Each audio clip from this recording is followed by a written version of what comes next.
Hello, everybody. Welcome to our next edition of QuickLaunch Live, where we spend 15 minutes taking one concept, kind of briefly covering that and giving you some ideas, tips, tricks. But as always, if there's anything you want to talk about further, just reach out to us. So I am Frank Data Di Lorenzo, um, and we have a great guest with us. So I'm going to jump right into it today. Just a few housekeeping things. If you have any comments or questions, please put them in the chat. Good morning, Jill. Good morning, Steve. Uh, Great to see you there. So, if you're watching live, please put a one in the comments or chat so we know. If Good morning, Steve. Love that.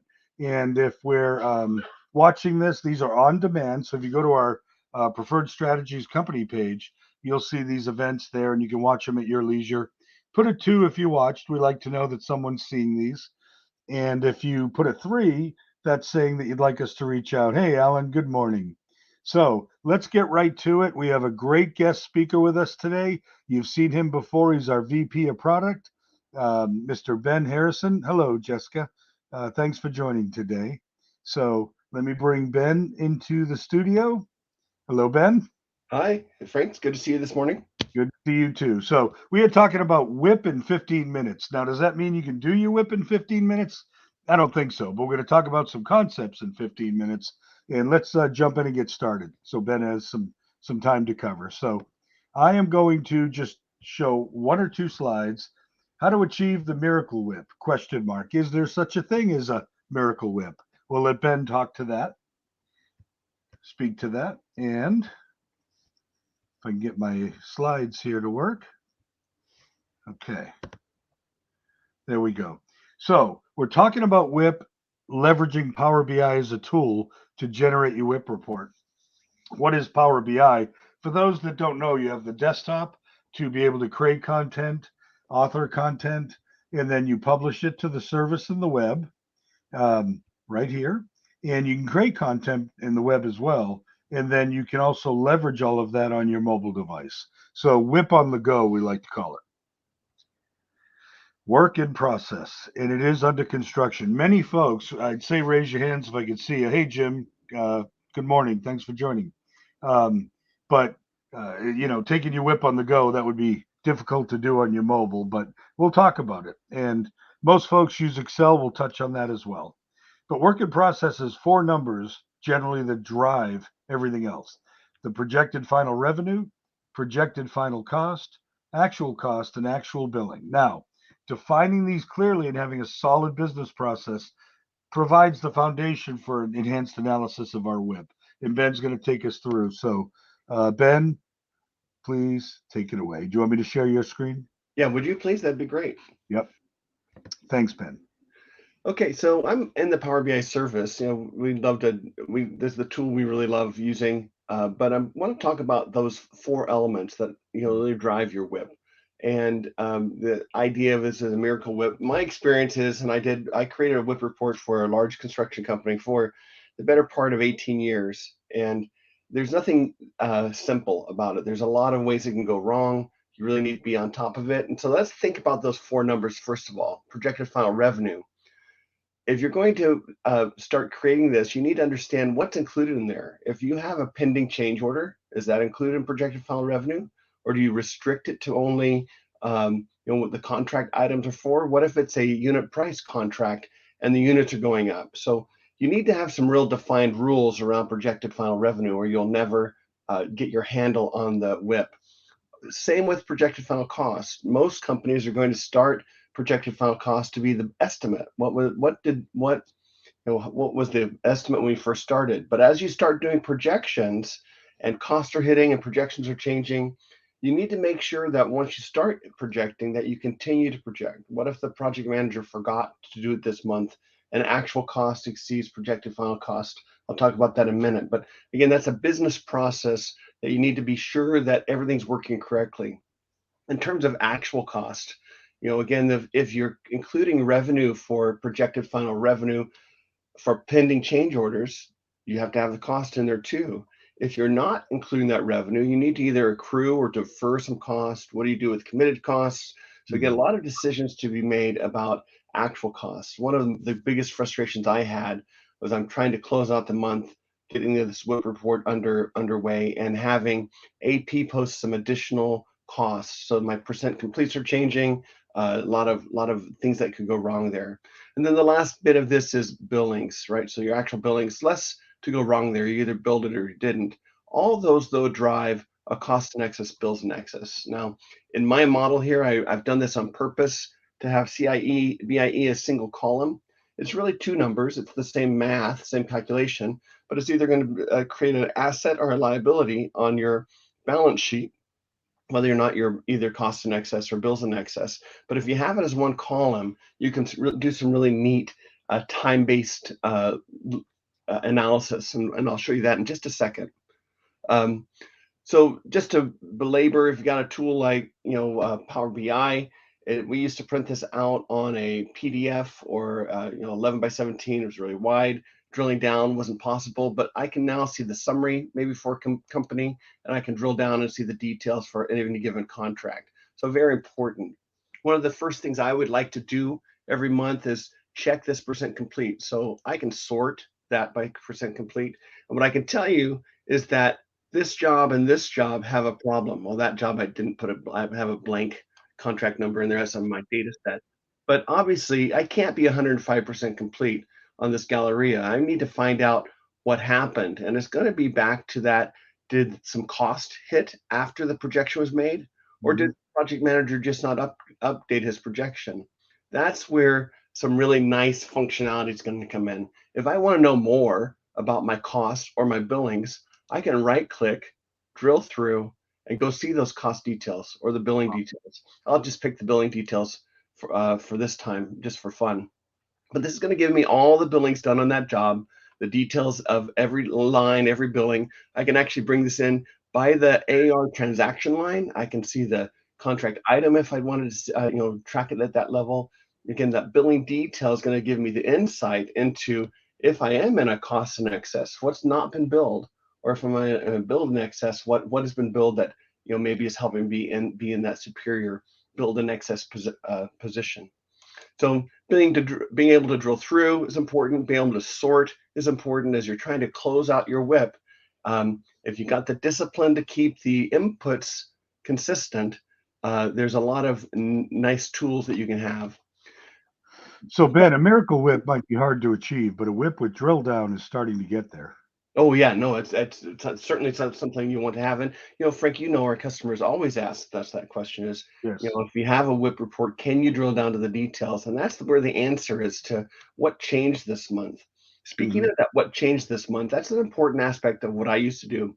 Yep. We used to print out our report, and it was on the very smallest piece of paper it could be was an 11 by 17, because we had job to date, year to date, month to date, and those are static columns. And if you wanted to say what happened this month, you got to do a lot more, looking back to what changed. So just to look at that, I'm going to go to a different tab here.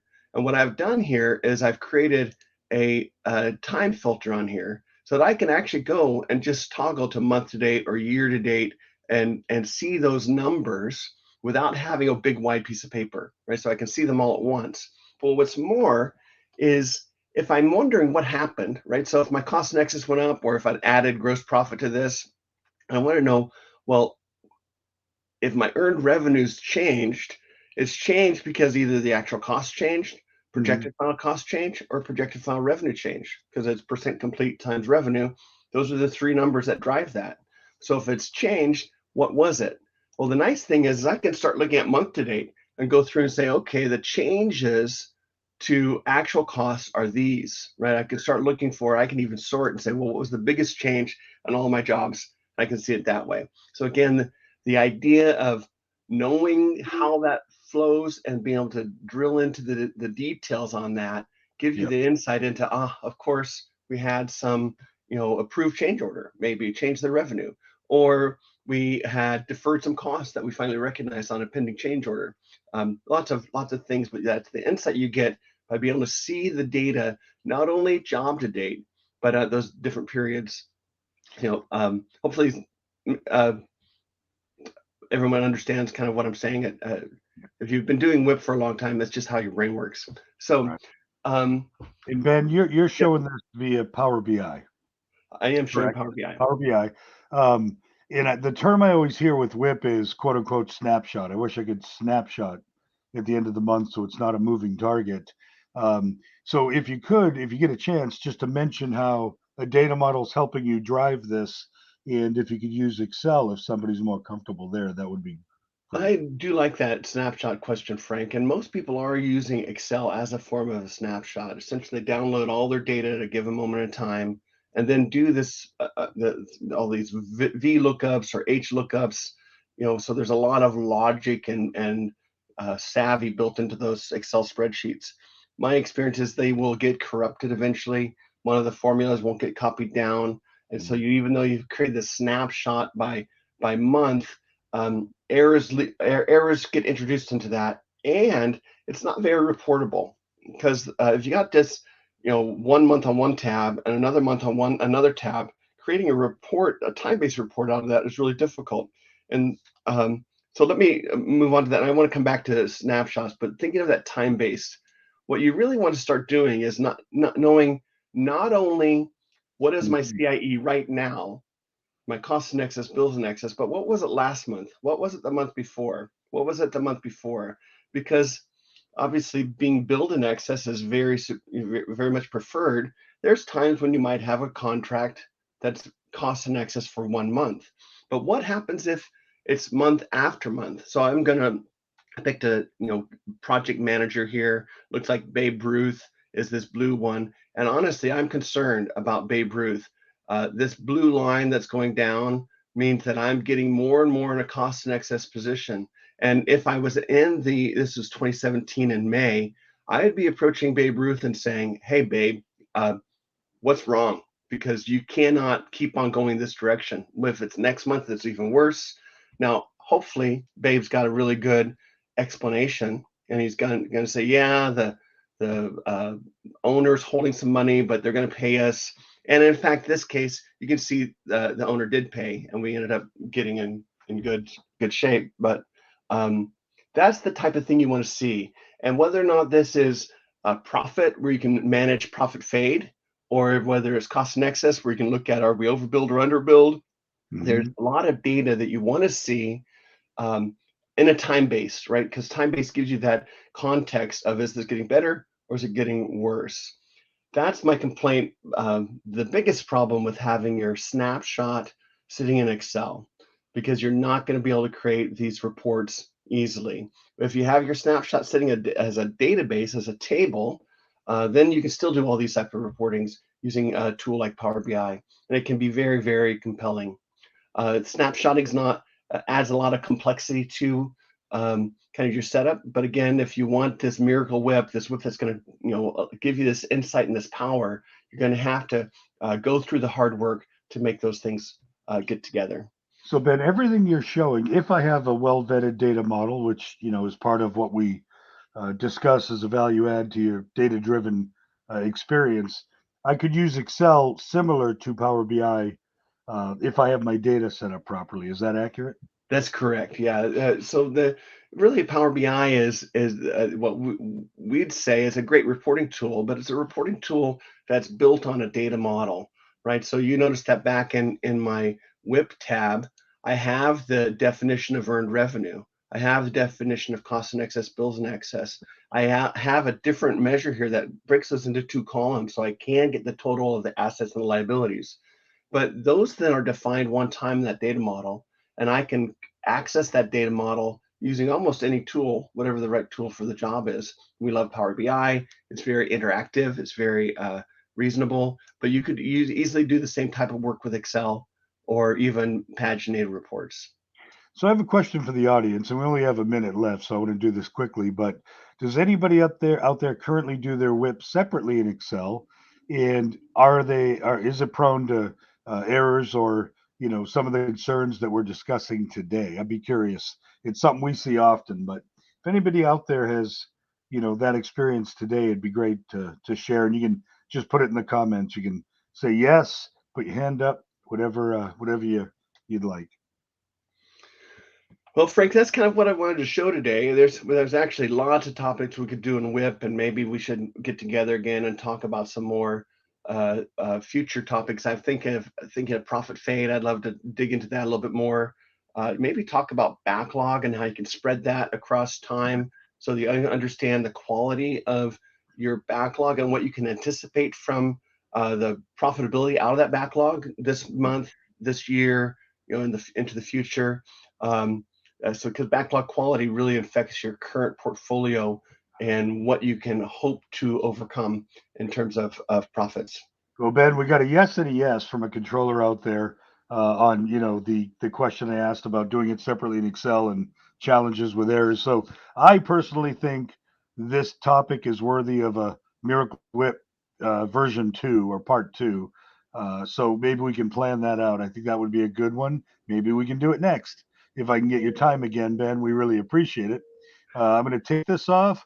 We are at 1 minute over. Everybody, we do commit to keeping this to 15 minutes, but I hope we gave you some food for thought, something to think about. If you want to discuss this further, all you got to do is reach out to anybody at Preferred Strategies. We are all about your data. We are very passionate about helping you get your arms around your data. So reach out anytime. And Ben, I want to thank you for a great job. It's hard to cover a deep topic like WIP in 15 minutes. You did a great job. All right, thanks, Frank. Bye, everybody. Have a great day out there. Thank you.